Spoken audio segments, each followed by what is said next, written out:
नमस्कार. हवामान अलर्ट या आपल्या यूट्यूब चॅनलवर मी केदार बर्वे आपलं स्वागत करतो.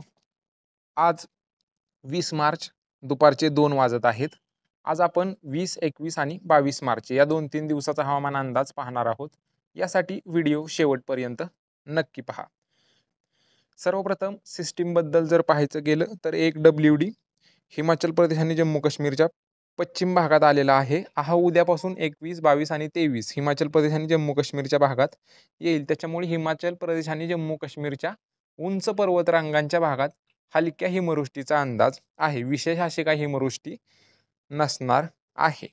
तसेच पश्चिम बंगालपासून इकडे आंध्र प्रदेशपर्यंत जो कमी दाबाचा पट्टा सक्रिय आहे आणि याच्यामुळेच पश्चिम बंगाल, ओडिसा तसेच आंध्र प्रदेशचे उत्तर आणि पूर्व भाग एकाच दुसऱ्या ठिकाणी मेघगर्जनेसह पावसाचा अंदाज आजसाठी आहे. त्याच्यानंतर आपल्या राज्यात विदर्भात जो पाऊस पडत होता मागील 2-4 दिवसापासून तो आता आजपासून पूर्णपणे थांबणार आहे.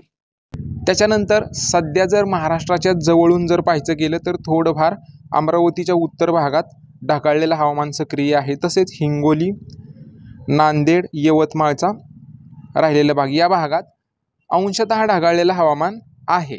त्याच्यानंतर आजचा जर हवामान अंदाज पाहायचा गेला तर आज विदर्भात पावसाची शक्यता कोणत्याच जिल्ह्यातून दिसत नाहीये. तरीसुद्धा मागील 2-3 दिवसापासून जो कमी दाबाचा पट्टा विदर्भात सक्रिय होता याचा थोडाफार अंश राहिलेला असतो. त्याच्यामुळे थोडंफार अंशतः ढगाळलेलं हवामान विदर्भात राहील. अमरावती जिल्ह्याच्या तसेच नागपूर जिल्हा, गोंदिया जिल्ह्याच्या उत्तर भागात ढगाळलेलं हवामान राहील आणि स्थानिक वातावरण निर्माण झालं तर एकाच दुसऱ्या ठिकाणीच हलके मध्यम थेंब पडण्याचा अंदाज आहे.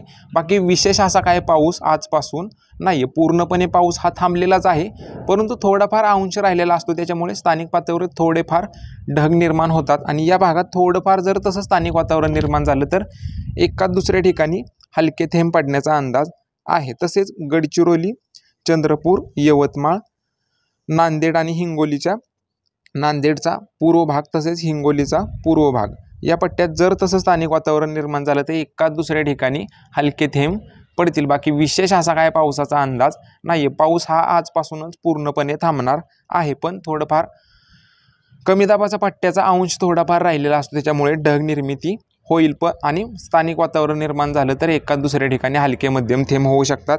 विशेष असा काय पाऊस आजपासून विदर्भात नाही. आजपासून पाऊस हा विदर्भातील पूर्णपणे थांबणार आहे.